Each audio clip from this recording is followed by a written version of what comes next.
Hello everyone, welcome back. Today I have some more stitching for you, but this is really fast and easy stitching. I have some huge alphabet dies from Spellbinders, and these are going to be really fun to put on your card fronts. I'm pairing it with a fabulous stamp set called Stitched Alpha Descriptors, and these are great to have in your stash. So you have a stamp that says "Be bold" and "A note from me to you," but you also have one that says "You are," and then you can add whatever descriptor or many descriptors after that. But I love the one that says phenomenal, remarkable, zen, vibrant. You have that X factor, invincible, fearless, and it just goes on and on. It's really fun. And here are the alpha dies that I selected. You can get the whole alphabet if you want to. And it has such a great price point that I'm going to slowly add these to my collection. So with the few that I selected, I can make up some words like "for you," "I heart you," "my," "fun," "mom." You can even put the M's upside down and create "wow."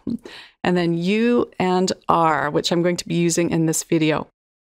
Here are a few that I bought myself. I love this giant "and" symbol. And I also picked up the E and the H. And as you can see, there's not a lot of stitching to these, and if you don't want to stitch on them, you don't have to. On my last card, I don't stitch on it, but it just involves a little bit of stitching if you want to. So I'm going to create 3 cards using these new items. So let's start off with card number 1, and as I mentioned, the star of this show is going to be the giant U and the R. But first, I'm going to use the stamp set in a really fun way. I'm going to use every single descriptor for this card. So I'm tacking down my pink cardstock with a little bit of dot liner. Next, I'm going to peel off the acetate from the back of this stamp set. I'm not going to use the "Be bold" and the "A note from you to me" stamp.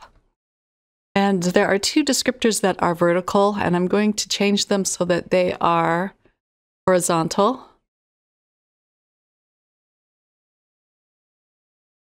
Next, I'm going to add dot liner to the back of the acetate and just use this as one whole stamp. So I'll place it where I want on my cardstock. And then I'm just going to pick up the whole thing with the door of the Misty. This is a fun way to use the stamp set. Now I can open the lid and just ink up this whole block of stamps. I'll stamp it up with some black ink, and this ink I have to build up. It's from Simon Says Stamp Intense Black Ink, but I stamp it out several times, but I just show one stamping. And here it is all done. You can see there's a little space at the bottom right, but I'm going to be covering that with a few flowers.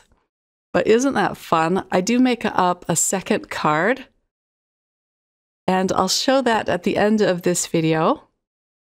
But you could go ahead and make up a bunch of panel for future use. So quick and easy to do. And then I just kept track of how many squares up and to the side that I put my cardstock. And so it was easy to line up a second time. I stitched my U alpha off camera, and here is a close-up look at that. The shadow is cut out from craft cardstock. And then I used some hot pink cardstock for the R, and I like to double these and glue them together just to make them a little more substantial. This is heavyweight cardstock, but I just like to give it a little more strength. So I'll glue this together. And then I can start in on my stitching. Recently, I've gotten a few tips from viewers, and I wanted to share these because I thought they were really great tips. I'm still learning how to stitch well. I haven't done a lot of it. I've done a little bit of embroidery in the past, but it's something that I'm really enjoying now, so I appreciate these tips. One of my viewers said it will give you a smoother look if you go down into the shared hole. So as you can see, I went up one of the side holes, and now I'm going to just keep going down in the center hole. That way, if there's any fraying, it will be pulled to the back of your work. And I didn't think of that, but that is a great tip.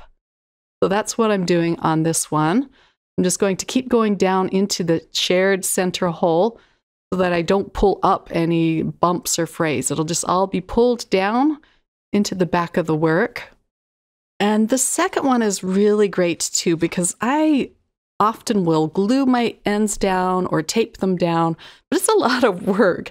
So this viewer said that when you start out, hold the end of the thread, and after you have several stitches completed, run the end of the floss under the stitches, and then you won't need any glue or tape or anything.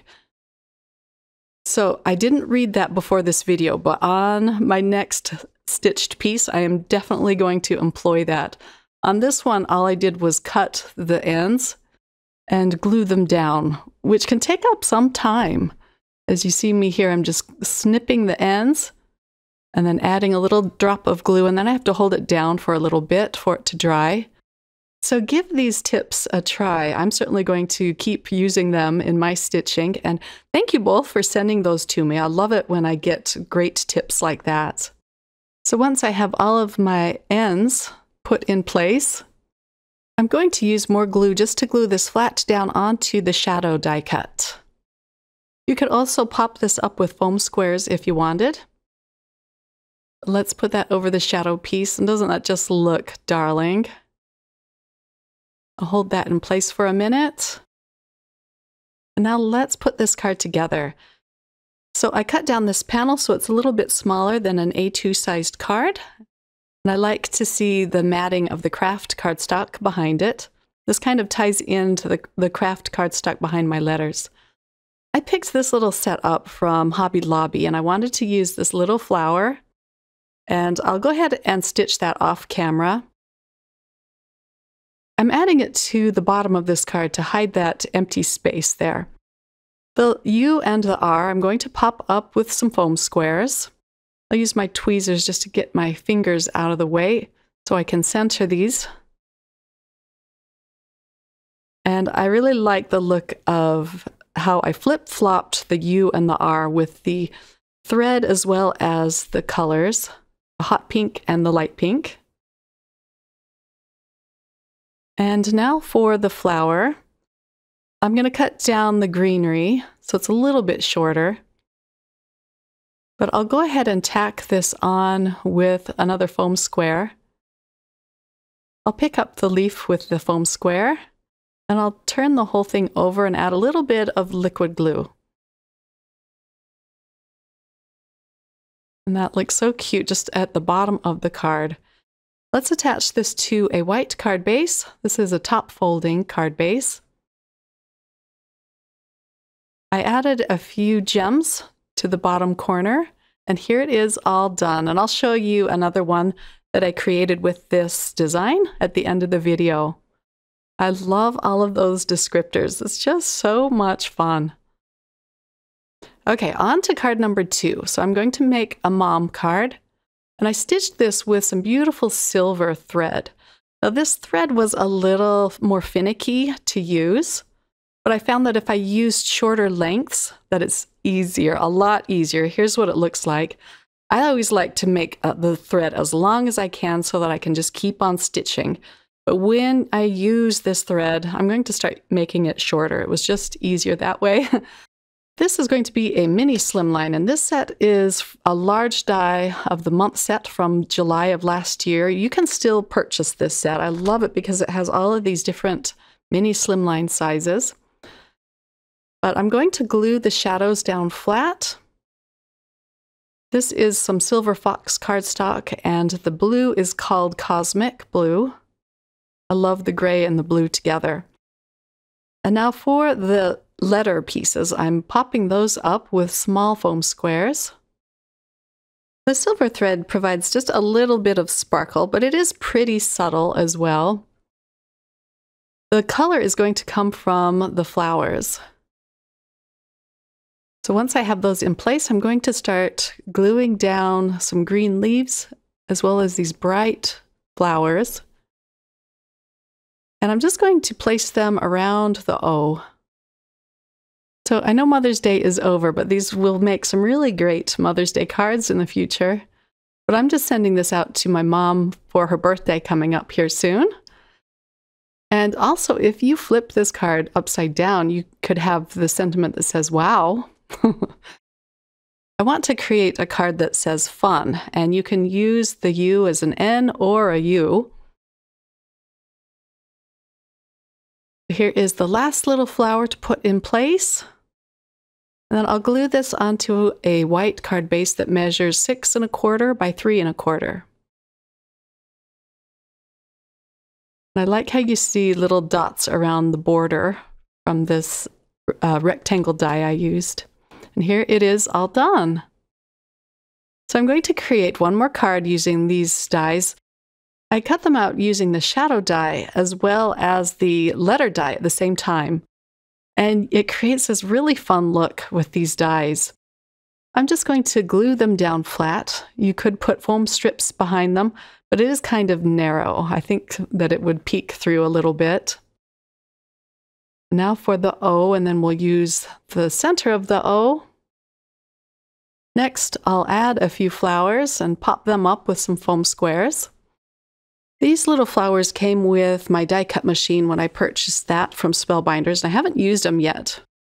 However, if you like small floral dies, they have a set called Mini Blooms and Sprigs. And with it, you can create so many pretty flowers and leaves. I'll link to that if you're interested in a smaller set of flowers to put on your cards.